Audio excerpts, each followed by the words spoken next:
আসসালামু আলাইকুম। বুলগেরিয়া নিয়ে আপনাদের কিছু আপডেট দেওয়া উচিত। গত কয়েকদিনের ভিসা রেশিও যদি দেখেন, বুলগেরিয়ার প্রচুর পরিমাণ ভিসা রিজেক্ট হয়েছে। কাদের ভিসা রিজেক্ট হয়েছে, কেন রিজেক্ট হয়েছে এবং কাদের অ্যাকসেপ্ট হয়েছে, অনেকের ভিসা হয়েছে। এরকম 5 জন 7 জন এক কোম্পানিতে একসাথে ভিসা পাইছে। কাদের ভিসা হইলো, কাদের ভিসা হইলো না, এই বিষয়গুলো নিয়ে এবং কেন ভিসা হলো না, আপনারা ভবিষ্যতে কি বিষয়গুলো, কোন বিষয়গুলো খেয়াল রাখবেন, সেটা নিয়ে আজকে সম্পূর্ণ ভিডিও। আশা করি সম্পূর্ণ ভিডিও দেখবেন এবং যদি গুরুত্বপূর্ণ মনে হয় অবশ্যই শেয়ার করে দিবেন। দেখেন, সবার প্রথম আমি চেষ্টা করি সবসময় আপনাদেরকে যুক্তি দিয়ে বুঝাই দেওয়ার জন্য। কাদের ভিসা রিজেক্ট হয়েছে এক কথায় অ্যান্সার দিয়ে দিই। কাদের ভিসা রিজেক্ট হয়েছে? যারা supply company, C category, middle east থেকে প্রচুর সি ক্যাটাগরি, প্রচুর সাপ্লাই কোম্পানি আপনাদের সাথে মিথ্যাচার করা হয়েছে, বলছে ওয়ার্ক পারমিট ভিসা। আপনারা যাচাই করেন এটা ডি মানে লং টার্ম ভিসা নাকি মাত্র 90 দিনের ভিসা। আপনারা যাচাই বাছাই করেন নাই। 90 দিনের ভিসার জন্য ওই যে ট্যুরিস্ট ভিসা বা travel visa, transit visa, business visa, যেগুলা বুলগেরিয়াতে এরকম একটা ক্যাটাগরি আছে, মাত্র 90 দিনের জন্য আপনি এখানে কাজ করতে আসতে পারবেন, সিজনাল ওয়ার্ক যেটাকে বলা হয়। এর জন্য আপনার এখানে এসে কোনো টিআরসি করে দিবে না, কিছুই না। ভিসা নিয়ে আসবেন, 2-2.5 মাস পরে আবার চলে যাবেন। It's okay. 2024-এর আগ পর্যন্ত এটা সঠিক ছিল, অনেক লোক আসতেও পারছে। কিন্তু 2024-এর মার্চের পরে যখন তারা সেঙ্গেনের অন্তর্ভুক্ত হয়ে গেল, তখন এই সি ক্যাটাগরির ভিসাতে তারা একটা কড়াকড়ি লাগাই দিল। কেন? তার কারণ বুলগেরিয়া তখন সেঙ্গেনের অন্তর্ভুক্ত হয়ে গেছে। আগে বুলগেরিয়ার সি ক্যাটাগরির ভিসা নিলে আপনি শুধুমাত্র বুলগেরিয়া, রোমানিয়া এবং সাইপ্রাসে ট্রাভেল করতে পারতেন, আর কোনো দেশে না। এখন আপনি যদি এই সি ক্যাটাগরির ভিসা নিয়ে আসেন, তাহলে বুলগেরিয়া থেকে লিগাল ভাবে প্লেনে ফ্লাই করে আপনি ইটালি, জার্মানি, ফ্রান্স, যেই দেশে চান আপনি ঘুরতে যাইতে পারবেন। এইখানে থাকতে চাইলে থাইকা গেলেন, অ্যাজাইলাম ক্লেম করলেন, কোনো সমস্যা নাই। তখন আপনার কেস এখানে চলতে চলতে আছে, তো চলতে আছে, সেটা সম্পূর্ণ ডিফারেন্ট ইস্যু। এখন ইউরোপিয়ান কমিশন যখনই বুলগেরিয়াকে বললো ওকে তোমাকে আমি সেঙ্গেনের ভিতরে ঢুকাইলাম, কিন্তু কন্ডিশন একটাই, বাইরে থেকে যেহেতু তোমার ওই সাইডে ওই যে ব্ল্যাক সি আছে, তারপরে ইস্তাম্বুল ওই যে তুর্কির সাথে বর্ডার আছে, এই সব দিক থেকে জানি ইলিগাল ইমিগ্রেশন না হয়, অথবা কোনো মানুষ বুলগেরিয়াতে এসে যেন না পলায়। এখন আপনি সি ক্যাটাগরিতে এসে 3 মাস পরে আবার বাংলাদেশে ব্যাক করবেন? কোনোদিনও না। আপনি বাংলাদেশ থেকে আসতেছেন, এসে অবশ্যই আপনি পলাবেন। আমাদের তো পলানোতে ভালো সুনাম আছে পুরা ইউরোপের মাটিতে। সুতরাং বাংলাদেশি ন্যাশনালিটি যখনই তারা দেখতেছে এই সি ক্যাটাগরিতে, সেটা মিডল ইস্ট হোক, সেটা বাংলাদেশ থেকে হোক, অর্থাৎ ইন্ডিয়ায় গিয়ে আপনাদের সি ক্যাটাগরির ভিসা বলতে গেলে দিচ্ছেই না। একেবারে আপনি মানে লিখে রাখেন এই কথা। যদি আপনার ডি ক্যাটাগরি হয় তাহলে সেটা আপনি কোম্পানির সাথে সরাসরি কথা বলে নেবেন, তার কারণ ডি ক্যাটাগরির ভিসা বের করা এতটা ইজি না। এটা সরাসরি মিনিস্ট্রি থেকে তারা একবারে অথরাইজ হয়ে আসে। যদি অরিজিনাল আপনার ডি ক্যাটাগরির ওয়ার্ক পারমিট হয়, ভিসা ইনশাল্লাহ আপনার হবে, এটা আপনি মোটামুটি শিওর থাকেন। যে বিষয়টা আমরা গত কয়েকদিনে দেখেছি সৌদি আরব এবং দুবাই, দুই জায়গা থেকেই, দুবাই থেকে বিশেষ করে আপনার প্রায় 3 জনের একটা গ্রুপ, 5 জনের একটা গ্রুপ, এরা একই সাথে ভিসা পাইছে বলতে গেলে। এবং তাদের কোম্পানিগুলো ছোট ছোট কোম্পানি, রেস্টুরেন্টের জন্য, ছোট একটা টেক্সটাইল মিলের জন্য, একটা কাঠের ফ্যাক্টরি আছে, তারা হয়তো বা ফার্নিচার টার্নিচার বানায়, এরকম একটা ফ্যাক্টরিতে ভিসা পাইছে। তো এগুলো হলো ডিরেক্ট কোম্পানি, মানে ডাইরেক্ট কোম্পানি থেকে ওয়ার্ক পারমিট বের করছে। ধরেন সেখানকার ম্যানেজার কোনো বাংলাদেশি ছিল বা কেউ ছিল, তাকে টাকা পয়সা দিয়ে বের করছে, তাদের আন্ডারে সে নিয়ে আসছে 3 জন 5 জন, কোনো সমস্যা নাই। কিন্তু 20 জন একবারে, 25 জন একবারে, তখনই আপনি দেখবেন এগুলো সাপ্লাই কোম্পানি।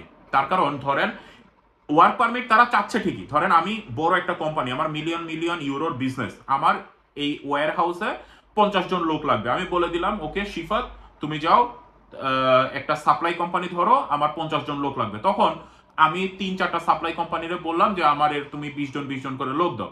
সাপ্লাই কোম্পানির কাছ থেকে ধরেন আরো এক কোনো ক্ষুদ্র কোনো এক মধ্যস্থতাকারী এসে বললো ওকে আমার বাংলাদেশি 5 জন লোক আছে, 10 জন লোক আছে, 15 জন লোক আছে, আমি আয়না দিব। তখন সাপ্লাই কোম্পানি বলে কি আমার তো লোক লাগবে মাত্র 3 মাসের জন্য। তবে ওকে ঠিক আছে, সমস্যা নাই। তখন তারা এই ওয়ার্ক পারমিটটা বের করে সাপ্লাই কোম্পানির মাধ্যমে। যখনই এখন এম্বাসি দেখতেছে বাংলাদেশি ন্যাশনালিটেড, তখন আপনাদের আর ভিসা ইস্যু করতেছে না। এই জিনিসটা আপনারা মাথায় রাখবেন। অনেকেই আমার বিরোধিতা করবেন আমি জানি, অনেক এজেন্সি আমার বিরোধিতা করবেন আমি জানি, কিন্তু এটাই বাস্তব, এটাই সত্যি কথা। আপনারা যাচাই বাছাই করে নেবেন। আপনারা দেখেন গত কয়েকদিনে সি ক্যাটাগরিতে কতগুলো ভিসা হয়েছে, ডি ক্যাটাগরিতে কতগুলো ভিসা হয়েছে, বাংলাদেশি কতজন বুলগেরিয়া আসতে পারছে গত 3 মাসে। আমি গত 3 মাসের হিসাব দেখাচ্ছি।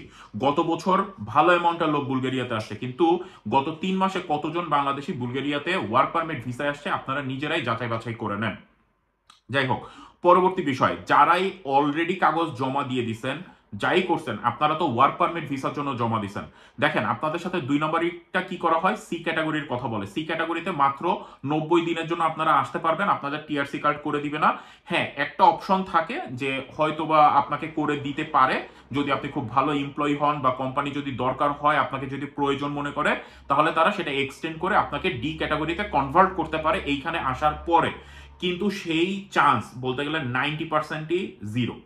90% লোকের ক্ষেত্রে তারা এটা করে না। আপনার ভিসা শেষ হয়ে যায়, মেয়াদ শেষ হয়ে যায়, তখন আপনি পলান, হয় বুলগেরিয়া থেকে পলান, না হলে আপনাকে আবার বাংলাদেশ ব্যাক করে যেতে হবে। তার কারণ আপনাকে টিআরসি কার্ডই করে দিবে না, এই জিনিসটা মাথায় রাখবেন। সি ক্যাটাগরিতে আসলে আপনাকে টিআরসি কার্ড করে দিবে না, শুধু এখানে এমপ্লয়মেন্ট যে এজেন্সি আছে, এমপ্লয়মেন্ট এজেন্সি 5 দিনের মধ্যে ওইখানে ইনফর্ম করা লাগে, এটাই হলো রুলস। এখন আপনি এজেন্সির সাথে কথা বলবেন, একবারে স্ট্রেট কার্ড, আপনার অধিকার। আপনি 10-12 লাখ টাকা খরচ করে আসতে চাচ্ছেন, এটা আপনার অধিকার যে আমি সি ক্যাটাগরিতে আবেদন করতেছি না ডি ক্যাটাগরিতে আবেদন করতেছি, আমি যে ফর্মটা ফিল আপ করতেছি আমাকে দেখাও। যখন ওয়ার্ক পারমিট আসতেছে সেটা আপনি দেখেন। আপনি যদি না বুঝেন, সবকিছু তো ইংলিশে, যে একটু ভালো বুঝে তার কাছে নিয়ে যান, একটু দেখান যে আমারটা আবেদন সি ক্যাটাগরিতে হয়েছে না ডি ক্যাটাগরিতে হয়েছে। এই জিনিসগুলো যদি আপনারা নিজেরাই যাচাই বাছাই না করেন, তাহলেই আপনারা বিপদে পড়বেন এবং আপনারা ভয় পেয়ে যান। এক এজেন্সির কাছে গিয়ে আপনি যখন একটু বেশি কথা, ধরেন আমার ভিডিও দেখলেন, আপনি তখন যে মানে এজেন্সির সাথে যখনই কথা বলবেন, এজেন্সি যখনই দেখবে যে আপনি একটু স্মার্ট বান্দা, তখন আপনার সাথে জোরাজুরি শুরু করবে। কি জোরাজুরি? আরে ভাই আপনি যান, আপনার সাথে কোনো কাজ করবো না, আপনি বেশি বুঝেন, এত কিছু বোঝা লাগবে, আপনি ফাইল দিবেন আমাদের, আমরা কাজ করে দিব। আরে ভাই, এরা পুশ করে আপনাকে, আপনাদের নিয়ে খেলে। আপনারা যদি এরকম 4-5 জন যদি আস্তে আস্তে এইভাবে যাওয়া ধরেন এবং যদি বলেন সব ক্লিয়ার কাট ট্রান্সপারেন্ট আমাদেরকে দেখাও, তখন তারা সাবধান হবে। এবং বাংলাদেশের কিছু এজেন্সি আছে যেগুলা আলহামদুলিল্লাহ ভালো এজেন্সি আমি বলবো, তার কারণ গত 3 বছর আমি অনলাইনে কাজ করতেছি, ওয়ার্ক পারমিট ভিসা নিয়ে অনেক কিছু, অনেক ভিতরে আমি ঢুকছি। এই সব কোম্পানি থেকে আমি কখনো শুনি নাই যে তারা অ্যাটলিস্ট ফেক ওয়ার্ক পারমিট দিছে। আপনাদের হয়তোবা ভিসা হবে না, আপনাদের হয়তোবা ওয়ার্ক পারমিট ইস্যু হয়ে আসতে 6 মাস 1 বছর সময় লেগে যাচ্ছে। যারা অনলাইনে অ্যাক্টিভ, আমি তাদের মধ্যে বলতেছি, কখনো কেউ কোনোদিন বলে নাই যে অমুক ভাই আপনার ফেক ওয়ার্ক পারমিট দিছে। আমাদের পর্তুগালে ভাই আছে, আমাদের লন্ডনে ভাই আছে, আমাদের বাংলাদেশ থেকে একজন খুবই ভালো একজন সে কাজ করতেছে, আপনারা জানেন, তাদের মাধ্যমে ম্যাক্সিমাম রোমানিয়ার কাজ করে থাকে। আমাদের এক আপু আছে চিটাগং এর। আপনারা এদের মাধ্যমে কোনোদিন ওয়ার্ক পারমিট ফেক পাইছেন সেটা আমি কখনো শুনি নাই, ঠিক আছে? তো এই কথা আমি বলতেছি, আপনারা ওয়ার্ক পারমিট ফেক পান কখন?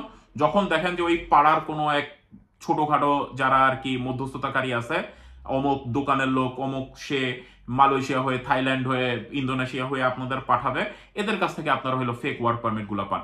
সুতরাং যাদের আমি একটু হিন্টস দিলাম আর কি, সরাসরি তো আর নাম বলতে পারি না, যাদের হিন্টস দিলাম এদের কাছে গেলে অবশ্যই আপনার 2-4 লাখ টাকা বেশি লাগবে, এটা স্বাভাবিক, ঠিক আছে?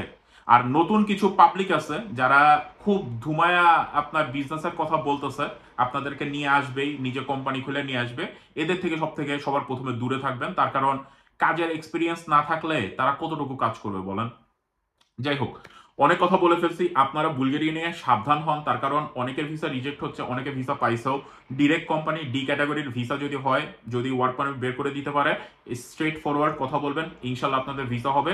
সি ক্যাটাগরির জন্য আমি বলবো আপাতত আগায়েন না। ভালো থাকবেন সবাই, দোয়া করবেন আমার জন্য। আল্লাহ হাফেজ, আসসালামু আলাইকুম।